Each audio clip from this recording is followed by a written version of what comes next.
History पढ़ना काफ़ी लोगों को पसंद नहीं पड़ता, लेकिन आज जो आप हिस्ट्री पढ़ने वाले हैं, इस हिस्ट्री से आपको बहुत ही मज़ा आने वाला है। बड़ा ही नया यूनिक तरीका लेके आए हैं, इस तरीके से आपको बड़ा ही हिस्ट्री समझ में आने वाला है। आप भले ही हिस्ट्री पसंद करते हो या ना करते हो, इससे कोई फ़र्क नहीं पड़ता।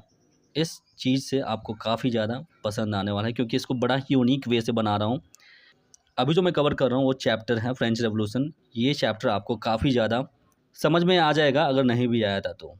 ठीक है, बड़ा ही इंटरेस्टिंग वे से ये हमारा जो तरीका होगा, ये है तरीका थोड़ा फ़िल्मी स्टाइल का, जिसमें थोड़ा-सा हमारा जो लैंग्वेज रहेगा वो तो चलो ठीक है, यही इंग्लिश ही रहेगा, इंग्लिश यूज़ करेंगे हम लोग। ठीक है, तो चलिए ज़्यादा टाइम ना लेते हुए हम स्टार्ट करते हैं फ्रेंच रेवोल्यूशन। चलिए इसको सीन क्रिएट करते हैं। पेरिस में धमाका, बैस्टिल का हंगामा। आपको पता होगा 14 जुलाई 1789 यानी 14 जुलाई 1789 का अलार्म, जो कि पेरिस में एकदम फुल टेंशन मचा हुआ था। 14 जुलाई 1789 का सुबह पेरिस का पूरा सीन था एकदम एक्शन मूवी जैसा। लोगों के दिल में डर का अलार्म बजा हुआ था। राजा लुई 16 ने अपने ट्रुप्स को सिटी में भेज दिया और अफवाह ये थी कि वो जल्दी ही आर्मी से सिटीजन्स पे फायर करवाने वाला है। लोग बोलने लगे, अरे ये तो असली डेंजर है। बाजार में, गलियों में, हर जगह टेंशन का माहौल था।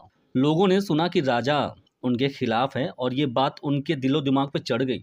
पीपल्स मिलिशिया का प्लान यानी आर्म्स के लिए लूटपाट। अब पेरिस की जनता ने सोचा, अगर राजा फाइट करेगा तो हम भी तैयार हैं। तकरीबन 7,000 मर्द और औरतों ने एकदम जल्दी से एक पीपल्स मिलिशिया बनाई।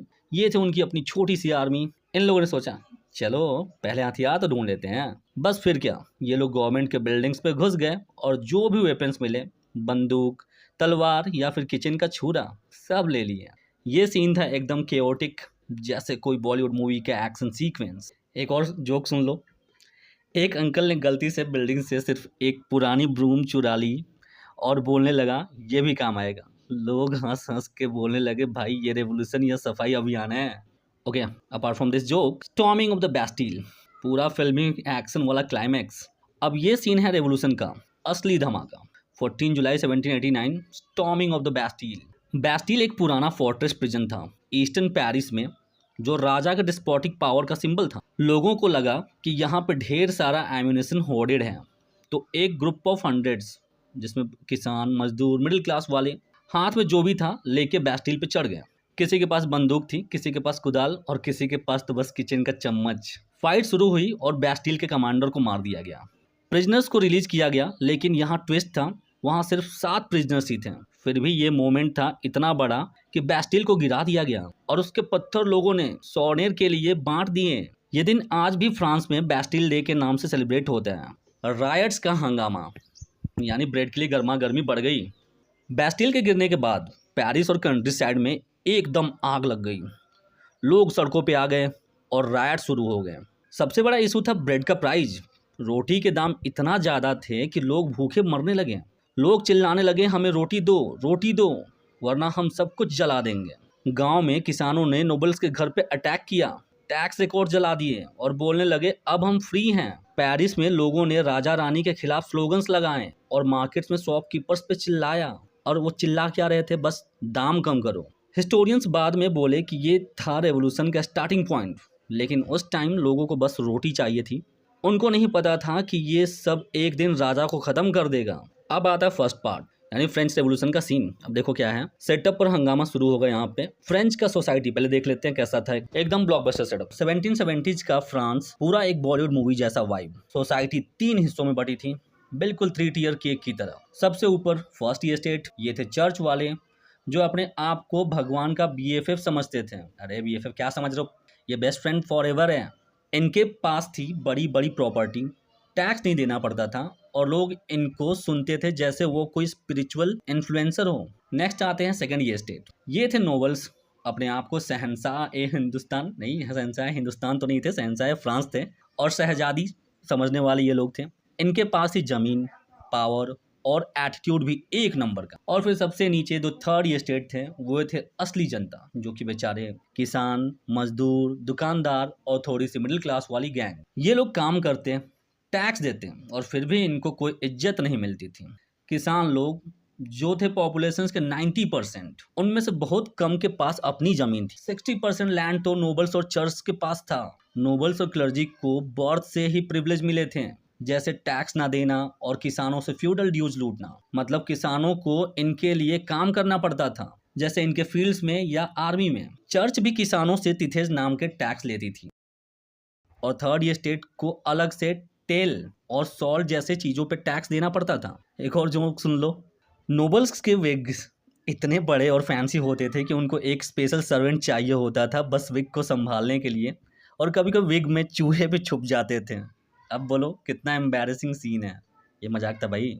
ठीक है, अब पॉइंट पे आते हैं। फ्रांस की इकोनॉमी, पैसा का टोटल हंगामा हो चुका था। अब बात करते हैं फ्रांस के बजट की, जो एकदम खतरा, बिल्कुल फ्लॉप मूवी का कलेक्शन। लुई 16 जो 1774 में राजा बना, उसने जब थ्रोन संभाला तो देखा कि ट्रेजरी एकदम खाली है, बिल्कुल जीरो बैलेंस। पहले के वॉर्स ने फ्रांस के पैसे खत्म कर दिए थे, और ऊपर से जो वर्साई का पैलेस बनाने में और राजा रानी के फैंसी लाइफस्टाइल पे इतना खर्चा हुआ कि डेब्ट 2 बिलियन लिवरे तक पहुंच गया। लुई 16 ने अमेरिका की ब्रिटेन के खिलाफ वॉर में भी हेल्प की, जिसमें और 1 बिलियन का डेब्ट चढ़ गया। अब लेंडर्स ने 10% इंटरेस्ट लगाना शुरू किया, तो गवर्नमेंट का बजट का बड़ा हिस्सा सिर्फ इंटरेस्ट चुकाने में जाने लगा। रेगुलर खर्चा जैसे आर्मी, कोर्ट या यूनिवर्सिटी चलाने के लिए टैक्स बढ़ाना पड़ा, और ये टैक्स थर्ड स्टेट पे डाल दिया गया। ऊपर से ड्रॉट और हेल स्टॉर्म्स की वजह से क्रॉप्स फेल हो गए, तो रोटी के दाम चांद पे पहुंच गया। लोग भूखे मर रहे थे और राजा रानी पार्टी कर रहे थे। एक और जोक सुन लो, मैरी एंटोनेट के एक ड्रेस का खर्चा इतना था कि उससे एक गांव खरीद सकते थे, और वो अपने पेट डॉग को भी सिल्क के कपड़े पहनाती थी। अब ये तो हद है। एक और थोड़ा सा सुनो इसमें जोक। जब लोगों ने रोटी के लिए रोना शुरू किया तो मैरी एंटोनेट ने बोला, अगर रोटी नहीं है तो केक खाओ ना। अरे दीदी, केक तो आपके पैलेस में है, हमारे पास तो बस धूल है। ये बात इतनी वायरल हुई कि आज भी लोग इस पे मीम्स बनाते हैं, और सुन के थोड़ी शर्म भी आती। नेक्स्ट, पॉपुलेशन और सबसिस्टेंस क्राइसिस, यानी टेंशन का बढ़ना।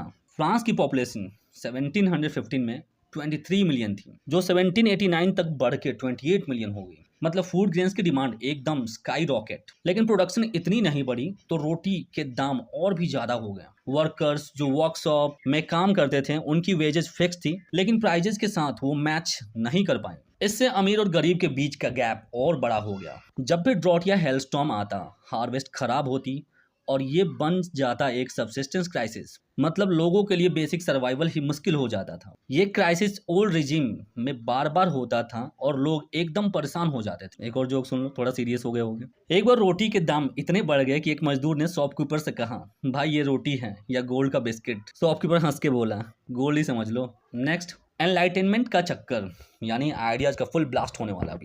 अभी बड़ा मजा आने वाला है, देखो। अब यहाँ पे एंट्री हुई कुछ इंटेलेक्चुअल सुपरस्टार्स की, जैसे वोल्टेयर, रूसो और मॉन्टेस्को। ये लोग थे बिल्कुल टेड टॉक वाले फिलोसफर्स, जो अपने आइडिया से सबको हिला देते थे। वोल्टेयर ने तो चर्च और नोबल्स के खिलाफ ऐसी ऐसी बातें लिखी कि लोग पढ़ के हंस हंस के लोटपोट हो जाते थे। रूसो का बुक द सोशल कॉन्ट्रैक्ट था एकदम गेम चेंजर। उसने बोला कि गवर्नमेंट का काम है जनता की सेवा करना, ना कि राजा के जूठे चाटना। मॉन्टेस्को ने आइडिया दिया कि पावर को 3 हिस्सों में बांटना चाहिए, और वो पावर लेजिस्लेचर, एग्जीक्यूटिव और जुडिशियरी, ताकि कोई एक बंदा शहंशाह ना बने। ये आइडिया थर्ड स्टेट के दिलो दिमाग में घुस गए और उन्होंने सोचना शुरू किया, अब बस ये इनजस्टिस नहीं चलेगा। ये आइडिया सैलों और कॉफी हाउसेज में डिस्कस होते थे और न्यूज़पेपर के थ्रू जनता तक पहुंचते थे। जो लोग पढ़ नहीं सकते थे, उनके लिए ये सब लाउड रीडिंग सेशंस में शेयर किया जाता था।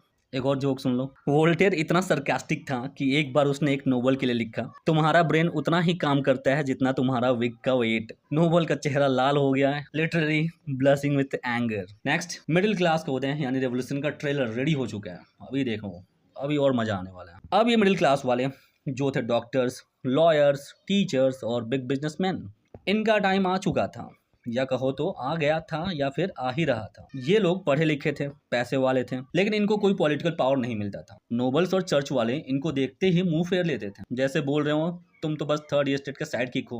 ये बात मिडिल क्लास को एकदम चुभ गई। एनलाइटनमेंट के आइडियाज ने इनको फुल जोश दिया। उन्होंने सोचा अब ये प्रिविलेज का गेम बंद करेंगे। ये लोग कैफेज में, लाइब्रेरीज में और सीक्रेट मीटिंग्स में रेवोल्यूशन का प्लान बनाने लगे। इनका सपना था एक ऐसा फ्रांस जहां सब बराबर हो, कोई राजा रानी का ड्रामा ना हो। ये लोग बिलीव करते थे कि सोसाइटी में पोजीशन मेरिट पे होनी चाहिए, ना कि बर्थ पे। अगर आप चाहते हैं कि इस वीडियो का नेक्स्ट पार्ट आए तो हमारे चैनल को सपोर्ट करें, लाइक करें, सब्सक्राइब करें एंड शेयर करें। थैंक्स।